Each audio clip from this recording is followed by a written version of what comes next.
कौन सा होता है? करवा चौथ का व्रत करती हैं। अब तो हमें याद रखना चाहिए। तो करवा चौथ का व्रत करती हैं। अरे बस सर। सुनो, हमारी एक बात सुनो। हम कथा करते समय वही हैं पुराने वाले, ठीक है, उसमें कोई वो नहीं। हमको वैसे ही आनंद आता है कि हम भी छोटे बालक हैं सबकी तरह, उस वैसे ही हमको कथा करनी है 100 साल की उम्र तक।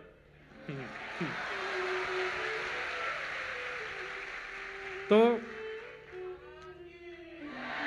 सुनो, बात तो सुनो पूरी। अब माताएं बहनें व्रत करती हैं। अब उस व्रत में कई माताएं बहनें जो हैं वो तड़प सी रही होती हैं कि कब निकलेगा चंद्रमा, कब निकलेगा।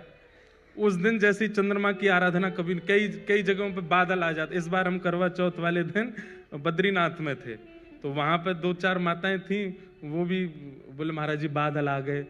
वहां तो बादल क्या, पहाड़ आ गए, पहाड़ के पीछे चंद्रमा है। तो बेचारे वीडियो कॉल करके जहां चंद्रमा दिख रहा, बोले हमको वहीं से दिखाओ। व्रत का मतलब, अब वहां व्रत का जो भाव है वो नष्ट हो रहा है कि आप तोड़ना चाह रहे हो। व्रत का मतलब क्या होता है? व्रत एक प्रकार का संकल्प है। आपने अपने प्रियतम के लिए, अपने प्रिय के लिए आज अन्न जल का त्याग किया है, उसमें उत्साह नहीं है तो वो व्रत श्रेष्ठ नहीं। एकादशी वैष्णवों की करवा चौथ है, हर महीने आती है। जितने तिलकधारी, जितने कृष्ण प्रेमी, जितने वैष्णव हैं, उन सबकी करवा चौथ है एकादशी। और करवा चौथ सौभाग्य से रखती है माताएं अपने पति की दीर्घायु के लिए। ऐसे ही वैष्णव जन अपने लाल जी के, अपने प्रिया प्रियतम के सुख के लिए, कि वो राजी रहें। देखो होता क्या है, अन्न नहीं खाते ना जब हम, तो हमारी एक दिन की आयु बढ़ती है। व्रत 2 ही होते हैं, अन्न व्रत और मौन व्रत।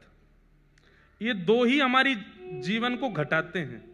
जितना अन्न खाओगे उतनी जल्दी आपका जीवन कम होगा, जितना बोलोगे उतनी जल्दी आपका जीवन घटेगा। इसलिए कम बोलो, कम खाओ, जीवन बढ़ेगा। इसलिए ये 2 व्रत बताए हमारे शास्त्रों में। विषय हैं तो बहुत सारे, पर ये विशेष हैं, अन्न व्रत और मौन व्रत। तो व्रत करने से क्या होता है, आपकी आयु एक दिन की बढ़ जाती है। एक दिन आपने अन्न नहीं खाया तो एक दिन की आयु आपकी बढ़ गई। वैष्णव क्या करते हैं, ठाकुर जी हमने अपना जीवन आपको दे दिया,